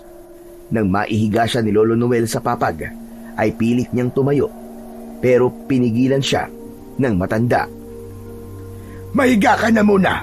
Huwag ka na munang kumilos. Ano ba nangyari? Saan mo nakuha yung tinapay na kinain mo? Si Belinda po, Lolo. Nagpunta po siya rito kanina. Ano? Sigurado ka ba? Opo, hindi ko po pwede makalimutan ang pagbumuka niya. Nagpanggap po siyang matandang babae. Humingi po siya ng tubig tapos binigyan niya po ako ng tinapay. Pagkain ko po ng tinapay, bigla po ako nahirapang huminga. Malakas talaga ang Belinda na yon. Biruin mo, kaya niyang linlangin ang paningin mo para ang tingin mo sa kanya ay isang matandang babae. Pero Lolo, alam na niyang buhay ako. Alam na rin po niya na nandito ako. Ano na pong gagawin natin? Sigurado ako na babalik dito si Belinda para siguruhin na patay ka na. Kailangan natin makasiguro na kapag bumalik siya, ay mapapaslang mo na siya. Tandaan mo ang lahat ng mga itinuro ko sa iyo, Crispin. Lolo, hindi mo ba pwedeng ikaw na lang pong umarap sa kanya? Parang natatakot na po kasi ako eh. Matanda na ako, Crispin. Hindi nakakayanin ang katawan ko. Ikaw, bata ka pa.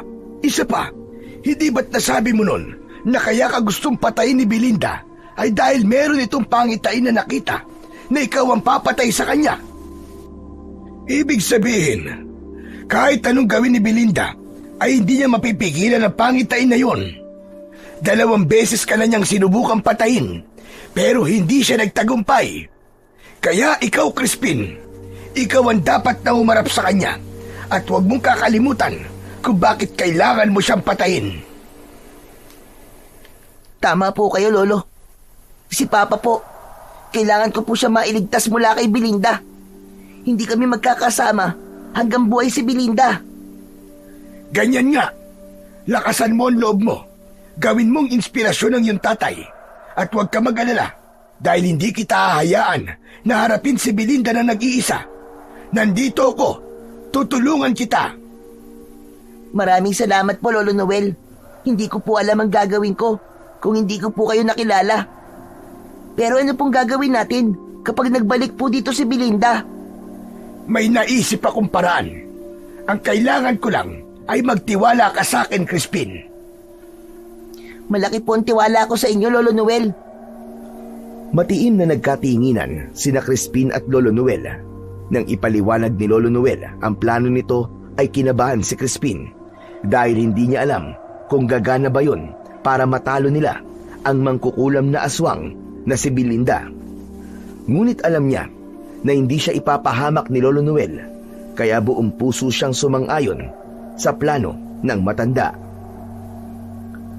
Kinagabihan, nasa harapan ng kubo si Lolo Noel. May hawak itong pala at tinatabunan nito ang isang hukay. Maya-maya pa ay huminto siya nang may marinig siyang yabag na papalapit. Hindi nagtagal ay may nakita siyang babaeng may dalang lampara na patungo sa kinatatayuan niya. Huminto ang babae, ilang dipa ang layo kay Lolo Noel. Umiim ang bagang ng matanda dahil base sa deskripsyon ni Crispin ay si Belinda ang babaeng yun. Sino ka? Anong ginagawa mo rito sa gubat ng ganitong oras? Nagpapahangin at naglalakad-lakad lamang ako, Tatang. Ngunit hindi ko akalain na nakarating na pala ako dito sa gubat. May bahay pala rito. Matagal na ako naninirahan dito. Tagong-tago kasi itong bahay ko, kaya walang masyadong nakakapansin. Ganun ho ba? Pero Tatang, ano po ba yung tinatabunan nyo? Hindi mo na sinagot ni Lolo Noel ang tanong ni Belinda. Umiling-iling siya at pinilit niyang lumuha. Ang batang inampun ko.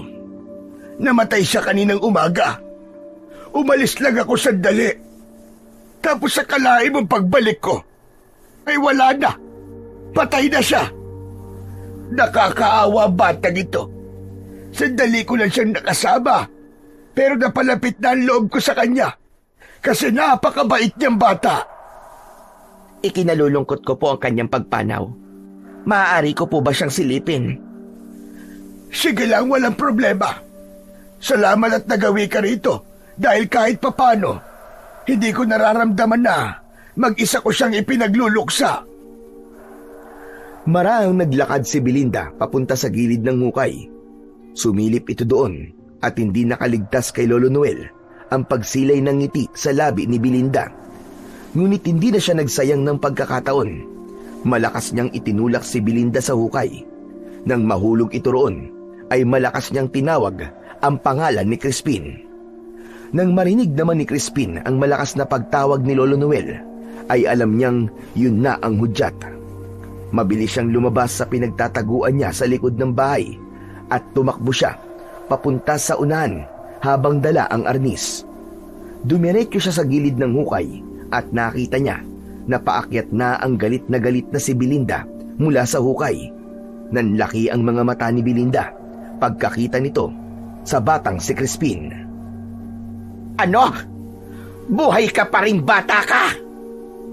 Malakas na sumigaw si Crispin at sabay niyang inihampas ang dalawang arnis sa ibabaw ng ulo ni Belinda. Bumagsak si Belinda sa loob ng hukay, ngunit agad din itong bumangon.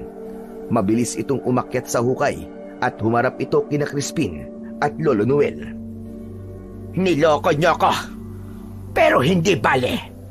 Sisiguraduhin kong mapapatay ko kayong dalawa. Kung meron mong mamamatay ngayong gabi, ay ikaw yun! Ilang taon mo na kaming niloko. Magbabayad ka sa lahat ng kasamaan mo, lalo na sa pagpatay mo sa nanay ko! Dapat lang yun sa kanya, dahil halos ubusin nila ang angkan ko. Gumaganti lamang ako. Biglang itinaas ni Belinda ang mga kamay nito, saka binigkas ang isang malalim at garalgal na bulong na hindi nila maintindihan. Matapos yun, ay nagsimulang gumalaw ang balat nito na parang merong gumagapang sa loob ng katawan nito. Nagsimulang humaba ang kanyang mga kuko at tumalim ang mga yon na parang mga matutulis na patalim. Ang mga mata naman ni Belinda ay naging mapula na parang naglalagablab na bolang apoy. Hanggang sa tumambad sa kanila ang mga ngipin nitong mahahaba't matutulis. Sa isang iglap ay ipinakita na ni Belinda kina Crispin ang pagiging aswang nito. Humihingal ito at naglalaway matapos magbagong anyo. May takot na naramdaman si Crispin, ngunit hindi niya hinayaan na mangyari yun. Mahigpit niyang hinawakan ang arnis at walang ibang nasa isip niya kundi ang dahilan kung bakit niya kailangang patayin ang aswang na mangkukulam na si Belinda. Sa oras na mapaslang kita, ay magiging masaya na kami ng tatay mo! Nakakaawa ka naman, Belinda. Wala bang kaya kang mahalin, kaya kailangan mo pang gumamit ng gayuma para magkagusto sa'yo si Papa? Sa bagay, sa ugali mo na yan, kahit sino ay kamumuhian ka. Walang hiya kang bata ka. Masyadong matabil ang dila mo. Humanda ka sa akin. Papatayin kita! Mabilis na sumugod si Belinda kay Crispin.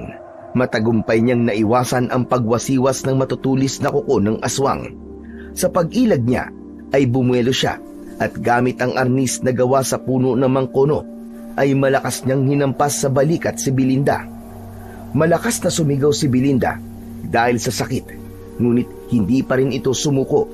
Bagkus, lalo itong nagalit at muli nitong inatake si Crispin. Sunod-sunod ang pag-ataking ginawa ni Belinda. May ilan na nasalag ni Crispin, ngunit meron ding hindi. Nagawa siyang makalmot ni Belinda sa kanyang braso at muka, pero ang mga sugat na kanyang natamo ay mas lalo lang nagpatindi ng kagustuhan niyang manalo sa laban. Nagpatuloy ang sagupaan sa pagitan ni Crispin at Belinda sa gitna ng kagubatan. Nang makakuha ng pagkakataon si Crispin, siya naman ang umatake. Tumama ang arnis sa tagiliran ng aswang at halos matumba ito. Saglit na natigilan si Belinda at tila hindi makapaniwala sa kakayahan ni Crispin sa pakikipaglaban. Sa sunod na pag-atake ni Belinda ay nadulas si Crispin sa basa at putikang lupa. Bumagsak siya at bago pa siya makabangon ay nadaganan siya ng aswang. Nakalapat ang likod niya sa lupa habang hawak ni Belinda ang magkabilaang kamay niya. Katapusan mo na, Crispin. Magpasalamat ka na lang dahil makakasama mo na ang nanay mo sa kabilang buhay. Umamba si Belinda upang kagatin sa leeg si Crispin, ngunit sa huling sandali ay nagawang makawala ng isang kamay ni Crispin at naiharang niya yun sa matutulis na pangil ni Belinda. Buong puwersang kinagat ni Belinda ang arnis at dahil sa tibay at tigas nun, ay nabasag ang ilang ngipin ni Belinda. Mabilis na umalis si Belinda sa ibabaw ni Crispin. Nakasahod ang mga kamay nito sa bibig habang nasa palad nito ang basag na pangil. Ang mga pangil ko, hindi ko maaari. Hindi ko ba nasabi sa'yo na ang arnis na to ay gawa sa mangkono? Ang mangkono ang pinakamatibay na kahoy dito sa atin. Akala mo ba ay matatalo mo ko dahil sa arnis na yan? Nagkakamali ka! Akmang susugod muli si Belinda nang biglang dumating si Felix na tila nagtataka sa nakikita. Huminto ito sa tabi ni Belinda. Alam ni Crispin na nasa ilalim pa rin ng kapangyarihan ni Belinda ang tatay niya, kaya kahit nasaan yung aswang si Belinda, ay hindi ito kinatatakutan ng kanyang ama. Anong ginagawa mo rito, Felix? Sabihin mo! Nakita kitang lumabas ng bahay kaya sinundan kita. Teka, Crispin? Nandito ka? Opo, Papa. Dito po ako napunta nang pakawalan po ako ng taong inutusan ni Belinda para patayin ako. Huwag kang maniwala sa kanya, Felix. Hindi yan si Crispin. Hindi yan ang anak mo. Isa siyang aswang na ginagaya ang itsura ni Crispin. Kaya patayin mo siya. Patayin mo siya! Tumingin si Felix kay Crispin. Hindi naman nagustuhan ni Crispin ang matatalim na tingin ng kanyang ama. Papa, huwag ka maniwala kay Belinda. Hindi mo ba nakikita? Isa siyang aswang. Nasa ilalim ka ng kapangyarihan niya. Kaya gumising ka na, Papa. Gumising ka! Hindi ako naniniwala sa'yo. Isa kang aswang. Walang pag-aalinlangan na sinugod ni Felix ang kanyang anak. Hindi makagalaw si Crispin. Mahigpit na sinakal ni Felix ang leeg niya at sa galit na meron nito ay alam ni Crispin na handa siya nitong patayin. Ngunit hindi lumaban si Crispin dahil hindi niya kayang saktan ang sarili niyang ama. Yan! Ganyan nga, Felix! Patayin mo siya! Patayin mo siya! Hanggang sa narinig ni Crispin ang pagsigaw ni Lolo Noel. Ang aswang, Crispin! Siya ang iyong kalaban! Siya ang pagtuunan mo ng pansin! Pilit na inalis ni Crispin ang mga kamay ni Felix sa kanyang leeg. Malakas niya itong itinulak at nang sandaling yun ay naisip niya na malaking sagabal ang papa niya sa laban niya kay Belinda. Sorry, Papa. Ayokong saktan ka. Pero kailangan kong gawin to. Hinampas ni Christine sa ulo ang tatay niya gamit ang arnis. Agad na nawalan ng malay si Mang Felix at doon na siya muling nagkaroon ng pagkakataon na harapin ang aswang na si Belinda. Napansin ni Crispin si Lolo Noel sa isang sulok na nakapikit at nagdadasal. Sa bawat buka ng bibig ng matanda ay nararamdaman niya ang pag-init ng kanyang arnis. Hanggang sa namangha siya nang bahagyang nagliwanag ang mga arnis. Doon niya napagtanto na dinadasalan pala yun ni Lolo Noel upang mas maging malakas ang kanyang sandata. Bukod doon ay naramdaman niya rin na mas lalong lumakas ang kanyang katawan, na para bang lahat ng hibla ng kanyang ugat ay dinadaluyan ng isang enerhiyang hindi niya maipaliwanag kung ano. Napansin yun ni Belinda, galit itong tumingin kay Lolo Noel. Pakialamero kang matanda ka! Ikaw ang dapat kong unahing patayin! Tumugod si Belinda patungo kay Lolo Noel. Mabilis na hinabol ni Crispin ang aswang, at bago pa malapitan ng aswang si Lolo Noel, ay ubod lakas niya itong hinampas ng arnis sa likod. Napaiktad si Belinda at napasubsob sa lupa. Hindi na binigyan pa ni Crispin ng pagkakataon na makabangon si Belinda, at walang tigil niya itong pinaghahampas gamit ang arnis. Bawat tama ng arnis sa katawan ng aswang ay napapasigaw ito sa labis na sakit. Nang humarap si Belinda kay Crispin, ay akmang kakalmutin siya nito, ngunit mabilis niyang hinampas ang kamay nito. Mas lalong napasigaw si Belinda nang mabali ang mga daliri nito sa kamay sa lakas ng pagkakahampas ni Crispin. Para ito kay Mama at para sa pagsira mo sa pamilya ko! Matapos yung sabihin ni Crispin, ay buong lakas niyang itinarak ang arnis sa tapat ng puso ni Belinda. Nangingisay ang katawan nito at hindi na nito nagawa pang makasigaw. Huminto ito sa paggalaw at tuluyan na itong nawalan ng buhay habang nakadilat ang mga mata. Habol ni Crispin ang kanyang paghinga. Hindi siya makapaniwala na nagtagumpay siyang patayin ang mangkukulam na aswang na pumatay sa kanyang ina. Alam niya na sa ginawa niyang yon ay matatahimik na rin sa wakas ang kaluluwa ng nanay niya sa kabilang buhay. Lumapit si Lolo Noel sa kanya at tinapik siya sa balikat. Mahusay, Crispin! Nagtagumpay ka! Hindi ako nagkamali nang sabihin ko na magagawa mong patayin ang aswang na yan. Salamat po, Lolo Noel. Kung hindi po kayo nagtiwala sa akin, malamang ay buhay pa rin po si Belinda hanggang ngayon.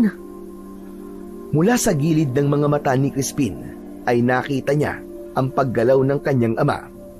Agad niya itong nilapitan nang makita niya na nahihirapan itong tumayo. Inalalayan nila ni Lolo Noel sa pagtayo si Felix. Nang makita ni Felix si Crispin ay hindi ito makapaniwala. Mahigpit siya nitong niyakap at hindi nito napigilan ang mapaluha. Diyos ko, maraming salamat po, Panginoon. Maraming salamat po't buhay ang aking anak. Anak, akala ko kung ano na nangyari sa'yo. Si Belinda po ang dahilan, Papa. Kaya hindi po ako makabalik sa bahay natin. Alam ko, Crispin. Alam ko lahat ng ginawa niyang kasamaan sa ating pamilya. Alam ko rin na siyang pumatay sa nanay mo. Pero sa tuwing sumasailalim ako sa kapangyarihan niya, ay nakakalimutan ko ang lahat ng kasamaang nagawa niya. Pero mabuti po na wala na po si Belinda. Patay na po siya. Malaya na po kayo sa kapangyarihan niya. Pangako, anak. Babawi ako sa iyo. Napakarami kong pagkukulang sa iyo. Muli, mahigpit na nagyakap ang mag-ama, habang si Lolo Noel naman ay masaya at naluluwang nakatingin sa kanila. Matapos ang lahat ng nangyari, ay tuluyan na ngang nakalaya si Felix sa kapangyarihan ni Belinda at bumalik na ang kapayapaan sa buhay nilang mag-ama. Naging matalik na kaibigan ni na Crispin si Lolo Noel at bilang pasasalamat ay inalok nila itong tumira sa kanilang bahay. Ngunit mas pinili ng matanda na manatili sa gubat kung saan ito matagal nang nakatira. Kaya pinaayos na lang ni na Crispin ang bahay ni Lolo Noel. Ginawa nila itong sementado at ang bubong ay yero. Binili rin nila ito ng mga gamit na kailangan nito sa pang-araw-araw.